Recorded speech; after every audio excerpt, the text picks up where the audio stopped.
The biggest thing that Brandon and I were running into as medical device engineers is like the massive upfront resource needed to achieve like good speed and quality combined for making small plastic components and like the lower volumes for development. Iterating is an expensive cost, and to try and do it fast with quality, you had to have a huge upfront investment. And so there seemed to be something missing. Welcome to the Additive Advantage Podcast. I'm Sean Anderson, here with my co-host Danny Mason. And on this show, we talk about what actually works when it comes to additive manufacturing, how to move beyond pilots and R&D, and align strategy with execution, making innovation deliver real results. Thanks for listening. Let's dive in. Today's episode is about a shift that's happening quietly across manufacturing, and it's bigger than any single technology. For years, companies have treated prototyping and production as two separate worlds. You prototype with 3D printing, then you hand it off to traditional manufacturing and hope it works. But what if that gap didn't exist? Today, we're talking with the team at Polymer Dynamics about how they're blending additive manufacturing with injection molding to create a faster, more accessible path from idea to production, and what that means for how teams design, iterate, and bring products to market. Cameron and Brendan, it's so great for you to be able to join us. We're excited to have this conversation today. I think the best way to kick it off is, can you briefly just share your name, your role, and a little bit about your company? Yeah, sure. My name's Cameron Karamian. I'm the VP of Operations at Polymer Dynamics. I'm also one of the co-founders, and we build benchtop injection molding machines. Hello, and I'm Brendan O'Neill, co-founder as well, and vice president of engineering, and we are Polymer Dynamics. Excellent. So help us understand what problem in manufacturing motivated you to start Polymer Dynamics.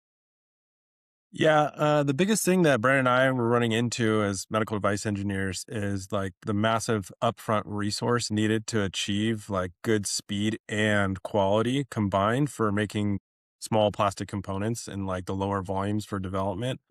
Iterating is an expensive cost, and to try and do it fast with quality, you had to have a huge upfront investment. And so there seemed to be something missing where you could get a desktop molder for cheap, but you really didn't get the controls you needed. And then you go to the massive industrial setup where you get the quality, but the speed and the cost just weren't there. So we felt there was a need that we could really solve for ourselves. Yeah, I love this idea of democratizing access to rapid prototyping and production, and cost is definitely can be a barrier to that. Same with quality. What else do you mean in practice when you think about this democratization? I think a lot about some of our prior conversations around education and mold design, things that make it more accessible to folks who didn't grow up as a tool maker. Can you talk a little bit about that? Yeah, so we think it's lowering the barriers for those smaller companies, for startups, engineers, and even individuals that are interested in making their own products. We also see a interest in companies becoming more vertically integrated these days, whether for the purpose of capturing more of the value add or securing their supply chain risk. But bringing these capabilities in-house generally adds business risks in the form of workforce expertise and ultimately operational cost. So providing technologies allow more companies to access the processes used to produce their marketable products could be thought of as democracy of manufacturing. That's great. This idea of vertical integration is so key, and I think a lot of folks think about a challenge or a gap between prototyping and production as, well, I'm going to use 3D printing and then eventually use molding. And you're making this available to be a hybrid solution or molding earlier in the process. Can you talk about what that gap looks like when your solution is molding and how your approach maybe changes the way teams move from concept to manufacturable product? Yeah. So like the biggest contributor to the gap is having to spend a lot of money and resource up front, like we were talking about previous. But the big thing is, basically it's the cost of finding out of what you need to fix and what you need to change in your iteration process. And like you have the ever growing evolution of 3D printing, which has dramatically lowered the cost of giving you a representative version of what your product wants to be. But it still doesn't give you that like injection molded thermoplastic resin part that's like formed under heat in a contained cavity that gives you those like mechanical properties and that really tight dimension. that you're looking for. And so injection molding isn't really competing with 3D printing, and 3D printing is not really competing with injection molding. We believe that utilizing both advantages of the technologies is really what sets us apart, because you have basically what you can consider the hardware, which is the injection mold itself, and the subtractive manufacturing process of that is the majority of your burden. So by utilizing 3D printing for that portion of the manufacturing process and marrying it, that you still get your thermoplastic resin, the two of them together is like the best of both worlds. Yeah. I love that approach. How have you seen that change maybe the way internal teams design or think about collaboration? Usually you'd have R&D engineers or product development that are owning the additive space, and then there's this handoff into manufacturing, but you're really conflating the two and you're saying I'm going to use the best of additive and the best of molding. What does that look like inside an organization when they adopt this solution? I think it gets more people involved in the overall manufacturing process. Allows, the engineering side or the product developing side to understand more of the manufacturing process and get involved, start speaking the same language between, across those two, that divide, so to speak. And once engineers and product developers are able to speak the language of manufacturing, it just makes them better suited to making products better and faster. I think that's huge, helping translate among those disciplines, because what is valuable in one may look different in the other. Manufacturing is great, it works, never touch it again. Whereas if you're on the R&D and product development side, it's like, how can I fail fast? I need to get to one. And so your point, Brendan, about it's not just putting the two technologies together, it's being able to put teams together in a different way. And I think that's so critical for folks listening to this that are maybe trying to understand, how can I better work with my team members that do not think or work or operate or are held to the same value points as I am. Are there any other trends like that you're seeing? I mean, you talked a little bit about, hey, I came from a medical device engineering world and I needed ways to capture the value of additive, but be the actual material. Or another trend is this idea of teams working together differently. What else are you seeing? Anything supply chain, this whole made in America? Give the audience a flavor from what you're hearing from customers in terms of their manufacturing strategies. Yeah, you kind of nailed it a little bit there. The biggest trend, like I'm seeing, and I'm sure Brennan has seen also, is customers are wanting to fail faster. That's the biggest thing. Like speed is the most highest value leg right now of all of everyone's process right now. Like the faster they can iterate, the faster they can get their product to market, and the faster they can get a return, and the faster they can move on to developing the next iteration of it. And that seems to be the biggest thing that we're seeing right now. Just how can I set up my system to be very quick and nimble without having to spend all of that up front and wasting all my savings on the tail end by having a big specialty setup to iterate fast. And so they want something quick, it's available now, and they're able to use it themselves. It doesn't require a specialist. And so seems to be the biggest thing right now that we're seeing. Yeah, that's great. I think we talk a lot with folks on, you have to be able to frame up an ROI conversation in the way that your executive team might find valuable. And so some of that you're saying, well, this is really a speed play. But when people are trying to justify, there may be a little bit of a capex involved because I'm having to bring in equipment, but I'm benefiting somewhat on the workforce.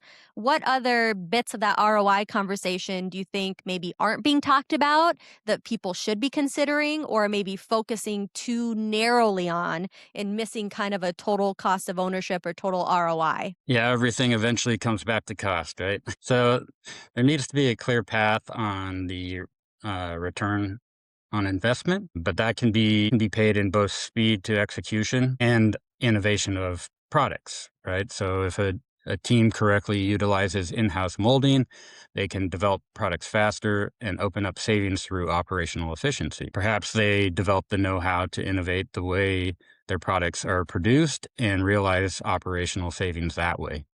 But the most straightforward is shortening the length of the chain, meaning, if you can cut out people in between and get your product closer to the actual manufacturing process, you can pay yourself that difference, that money, or you can lower the cost to the consumer, maybe do a little bit of both. Yeah, wonderful. We spent a lot of time talking about, I'll call it the return on investment and how you think about bringing this in house. I want to dwell a little bit on kind of real world application. So maybe my first question is, And because we have people listening to this podcast, some of whom are 3D printing experts, some of whom are manufacturing experts, but rarely are they both. What would you say are some best practices when people are looking to do a hybrid toolkit, if you will, of these two technologies to be successful? Think people, technology, business, application, all of it's fair game. But what would be the key principles you would tell folks to consider? Yeah, I think so utilizing additive, what that gets you is it allows you to get away from doing purely additive technologies in the concept to design development phase. At some point, most people are going to end up in molding in the long run.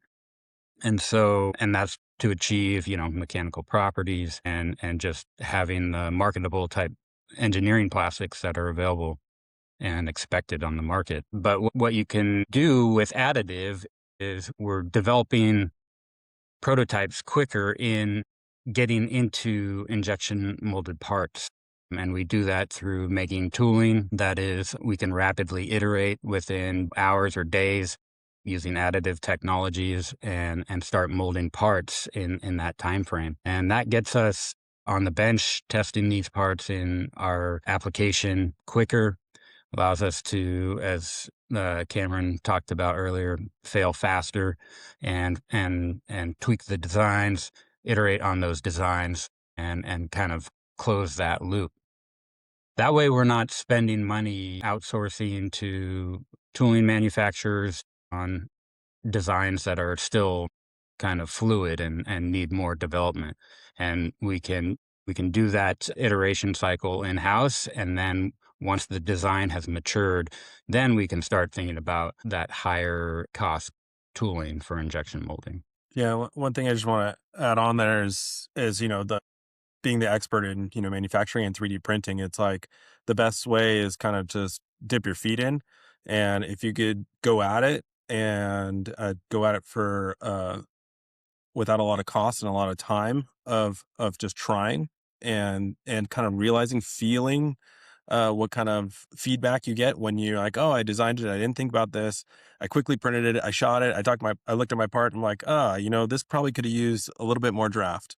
And if you can figure that out in just a few hours versus spending thousands of dollars on a metal subtractive tool and then getting it in and then having to remodify it, when you can just print it and feel it really quick and then just iterate to the next one, it adds a huge value. And then also, some of these projects are product sensitive. You don't want to be sending your design out to someone outside of yourself. And so that's where it really lends itself to the development learning the knowledge is now yours. You didn't go through it with a outside third party who learned all of your mistakes at your cost, and now they get to take the advantage of it from when a competitor comes along. So that's another plus as well.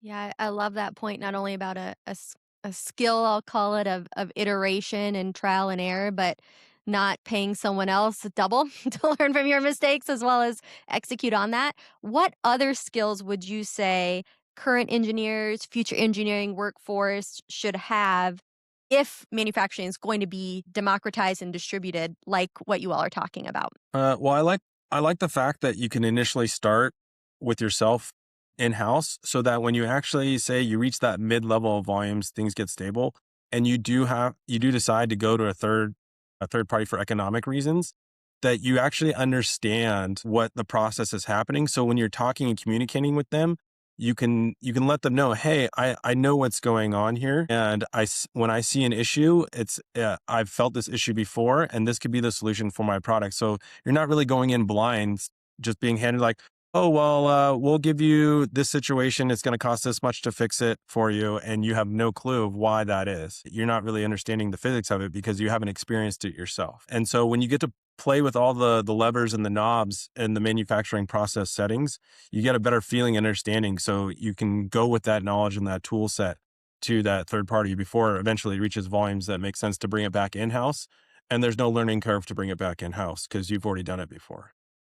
Yeah, there's a CAD design and then there's design for manufacturing, and I think sometimes bridging that gap and knowing how do I think about the tool I am using to produce this part as much as I do what this part needs to function as is so key. We get a lot of folks that are excited about what could be done and probably should think more about what should be done. What is the best way to make these parts? And so I think your point, Cameron, on being able to start there and then use your skills to progress versus pursuing avenues that may or may not be valuable is really important. Now, I'm curious, what kind of companies or industries do you two see already adopting this technology? Mainly, we see the medical markets grabbing on really quick. And the advantages, well, in the medical workflow stream, you do your development and then there's a pause for a lot of testing. And so you don't want this massive specialty capital investment sitting in the corner waiting for you to get through all your testing before you turn it back on. So our system, because it's so small and modular, you kind of just roll it away. And then when it's ready to come out, you can pull it back out or just, lend it to another team to use while you're finishing out your project. It's pretty good for their cycle and speed.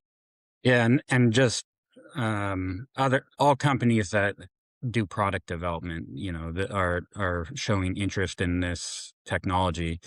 It's kind of akin to having, a CNC machine in your shop or 3D printing capabilities. So it just expands the ability for the development team to, prototype out parts and iterate that design cycle. Yeah, that's fantastic. Do you have any customer stories? Maybe it's in medical device, maybe it's with a product development team where this technology unlocks something that that organization couldn't do before? Yeah, we have one good customer story. Their multi-cavity production tool ended up needing repair. It ended up being damaged. And the lead time for repair was so high that they were able to justify getting a machine, getting it set up, and getting it running by the time the actual production cavity tool was repaired. So they were able to cover the entire cost plus still turn a profit during the downtime repair. That's super impressive. And it kind of leads to my next question where, what unexpected ways are people starting to leverage this solution? And that's a great one, right? It's not necessarily I'm bringing a new product to market, but it was took so long and was so expensive for me to try to go repair my mold. I might as well start from scratch. What other maybe surprising or unexpected applications are y'all seeing? Well, another area that this does well in is like overmolding applications where you have high cost components that have a low cost amount of plastic material going on top of it. And being able to keep that molding in house allows organizations to utilize their current quality control procedures, and they don't have to rely on sending out parts to a contract manufacturer that requires their setup and scrap susceptible to their scrap and manufacturing processes. So you benefit from knowing what to expect out of the quality control system there.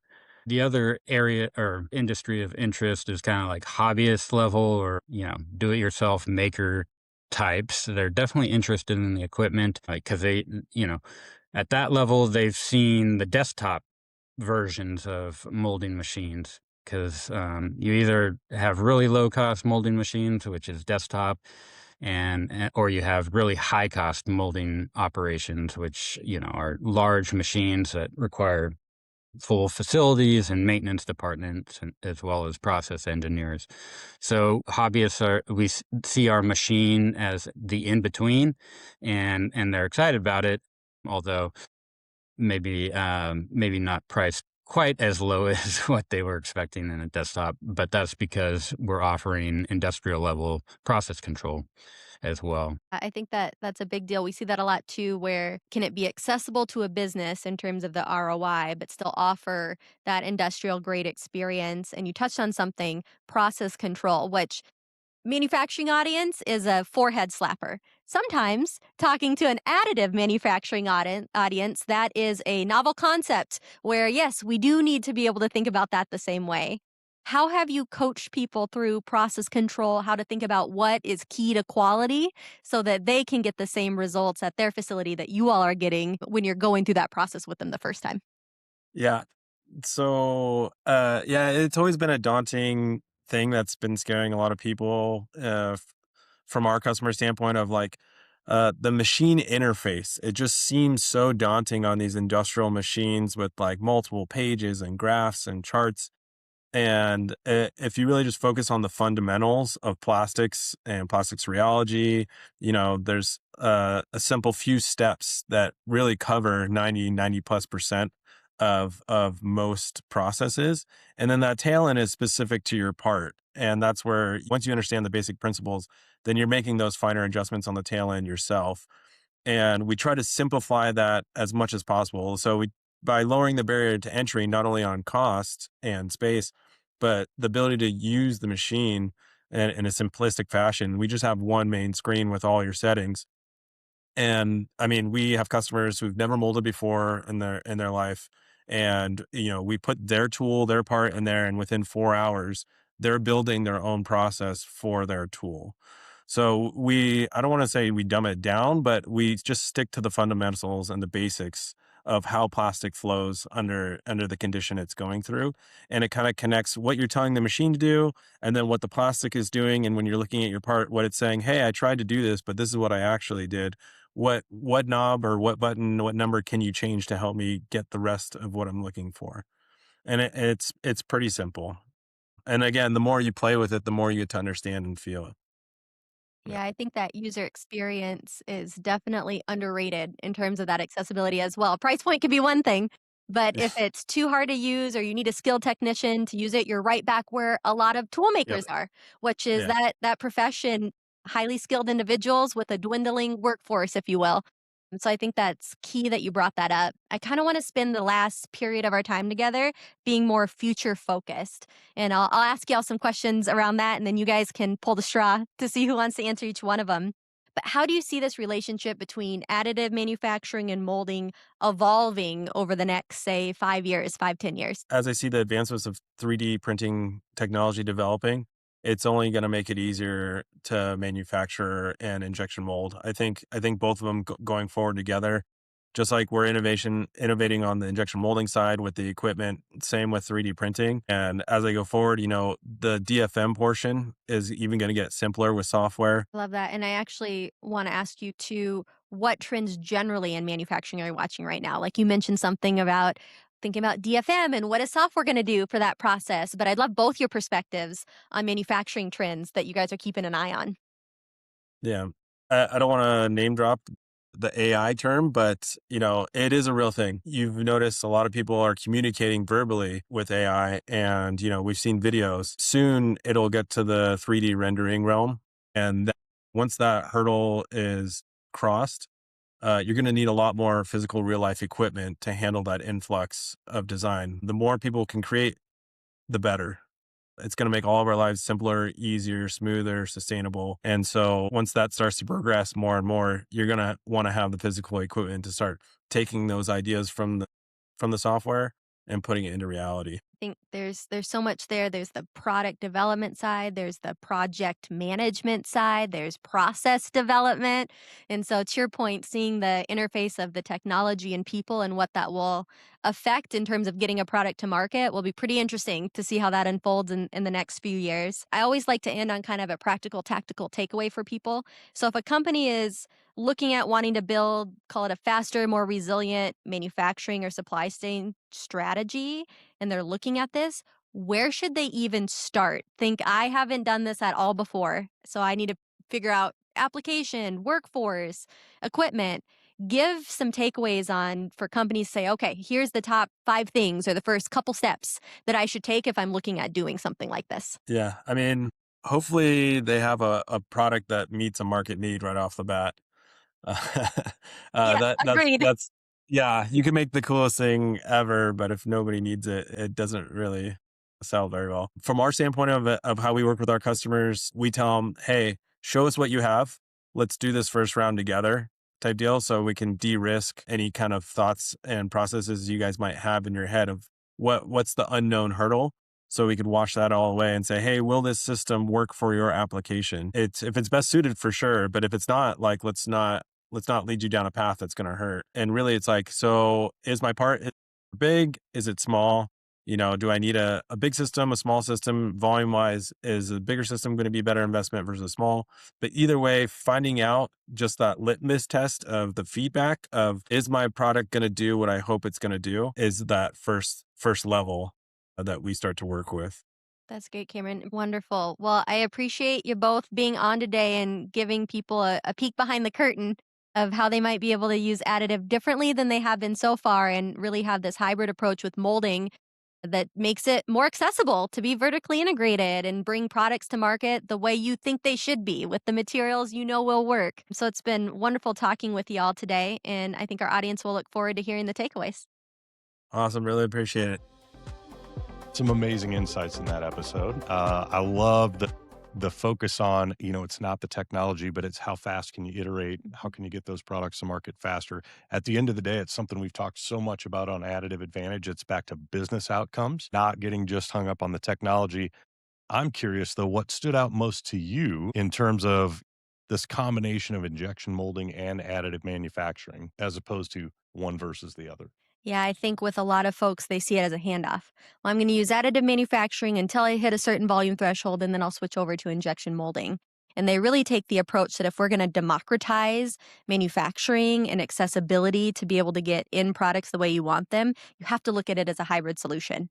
And being able to see this as not a handoff, but a handshake, where how can I leverage all of the benefits of additive in terms of speed and cost and being able to move quickly, but do it with materials that I know will pass regulatory and meet mechanical requirements. And I think it's not necessarily brand new to think about 3D printing tooling, but I do believe it's brand new to think about how can I make this whole solution accessible, where for a long time, tool makers are highly skilled individuals and that workforce is a challenge. And so they're looking at this holistically and saying, well, 3D printing has really democratized access to product development and being able to iterate faster. How can I take that same mindset and apply it to molding and be able to propagate that as a dual solution to these companies around the world? Yeah, I love the big picture focus, again, rather than viewing it silo by silo. How do we look at the whole workflow? Another thing that was a hot topic was speed. Yes. What was your takeaway around, you hear the phrase all the time, fail faster. What did that mean in a manufacturing context based on what you heard in that episode? Yeah, at first it's a misnomer because you talk to production folks and they think, well, if it's working, please never touch this again. And so being able to take that fail fast mentality, not only I'll call it speed of iteration and speed of innovation, but one of the points they brought up was a lot of times when you're outsourcing that portion, not only are you paying to get a product, but you're paying someone else to learn from your mistakes. And so they're trying to think about, how do I also increase my speed of learning? How do I vertically integrate knowledge, not just the capability to produce parts, and be able to do that internally so that the whole organization learns how to fail fast, not just the product engineers as it relates to a part. And I thought that was a pretty key way of looking at it. Well, I'd love to, we could come back and do an entire episode on that, because any executive, your role is hit the objectives and goals of today while making your organization more capable of delivering on the goals and objectives of tomorrow. And so that, building that capability is so important. The other thing that I'd love to get your take on is how leaders should think about ROI, given this focus on speed, iteration, and not just thinking about, well, we're going to save X number of cents or we're going to save X number of dollars on cutting a tool. What's your take? Yeah. A lot of times, to your point, when they're thinking about ROI, it's okay, what's my CapEx and what's my per unit cost and how much is this going to cost me on materials? And they're trying to come up with a calculation. And Polymer really posited you need to think about time to revenue. You need to think about the value of faster product market fit, better iterations, better outcomes, and taking this and saying cost is half of the equation, but value is the other part. And if you're thinking about ROI, you have to be able to put those two things together or you're not making the right decision for your business. And I think that's a lesson whether you're doing molding, printing, frankly, if you're in business of any kind, that's probably valuable to be able to think about both halves of that. For sure. I want to go a little bit different direction now. So we just got back from AMUG Yes. in Reno, Nevada, or for everyone who got through the blizzard and managed to actually get there. Something about blizzards and additive manufacturing events this year have not Yes. gone well. I'm just curious, what did you see and hear there particularly as it relates to recurring themes here on the Additive Advantage? Yeah, I had a couple big takeaways. One was we talk so much ad nauseum, maybe for some of our folks listening to this podcast, about the importance of repeatability, the importance of having this QA, QC tool set mindset and being able to have process consistency in order to get the outcomes you're looking for. And that theme came out big. I mean, we were there talking about it. Worth was talking about it. I said it on several between defense and medical, kind of cross industry, where the panels were saying, you know what we really need to do next is actually make sure that this is a manufacturing process, additive notwithstanding. So I'd be curious, but that came out hard for me. I'd love your thoughts on that as well. I'd say a couple other themes that came across is this idea of collaboration and partnership, where I have attended AMUG for many, many years, along with other shows, and you have a lot of people, I'll call it jockeying for the same position by touting what they're good at, not really looking across the industry and saying, what could we be great at if we actually work together? And the number of talks I went to that weren't a single person speaking, but were, here's my partnership, here's my collaboration, here's how we're thinking differently.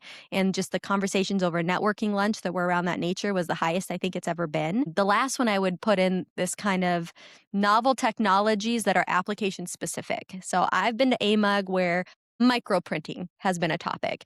But really in the research realm, when I showed up this year, whether it was bioprinting, micro, et cetera, it was, well, but where does it add value? Like, what is an application that I can apply this to? And let me show you proof of that versus this is a cool technology that we should explore. I'd even put AI in that category. That was a couple panels, but it wasn't generic. It was, how can it add meaningful value today?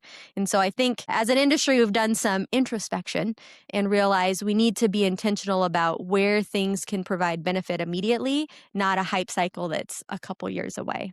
What about you? You were there for a good chunk of it as well. What were your key takeaways? You know, I'm piggybacking a little bit on what you shared, but I love the way that the conversation, there's still a lot of conversation about, I'll use the term qualification, right? Mm-hmm. Of a given material or a given piece of equipment, or now it's the equipment and the material. But those are, that's two parts of about 20 that it takes to actually get a consistent part that meets spec at scale.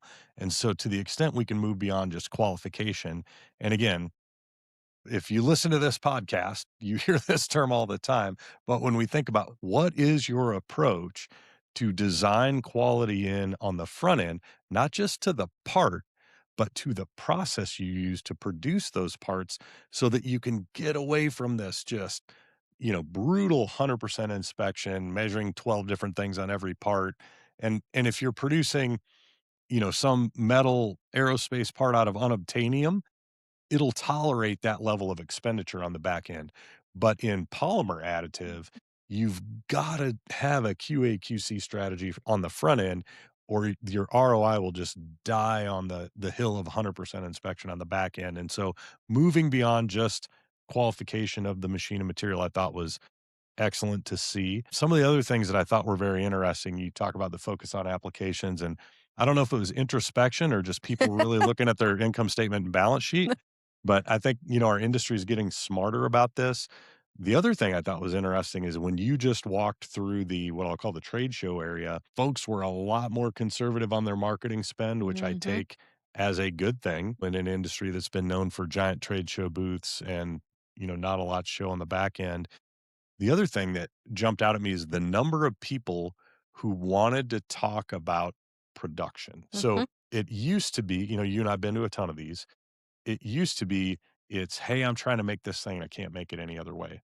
Or, hey, I'm trying to make this thing, but the tooling's super expensive and whatever. So it was a lot of times the desire for additive was driven around things that were very unique to additive. And I also loved it.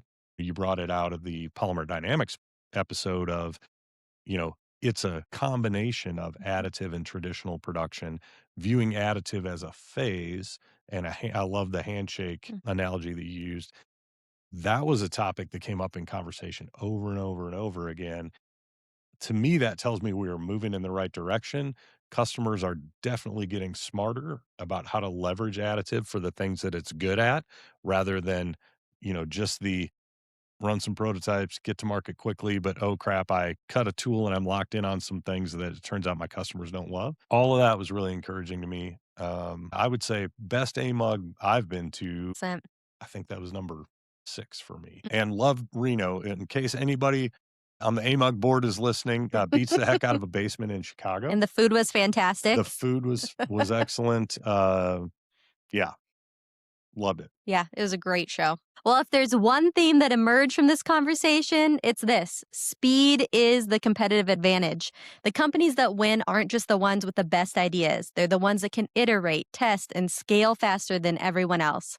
And what we're seeing is that the future of manufacturing isn't additive versus traditional. It's the combination of both. If you're thinking about how to build a more resilient, more agile manufacturing strategy, this is a space you need to be paying attention to. Thanks again for joining. Follow us on Apple or Spotify podcasts and watch this episode on YouTube at the Additive Advantage Podcast. If you enjoyed it, and we sure hope you did, please give us a 5-star review on Apple or 5 stars on Spotify. And be sure to follow us on LinkedIn for updates on new episodes. Thanks for listening. We'll see you next time.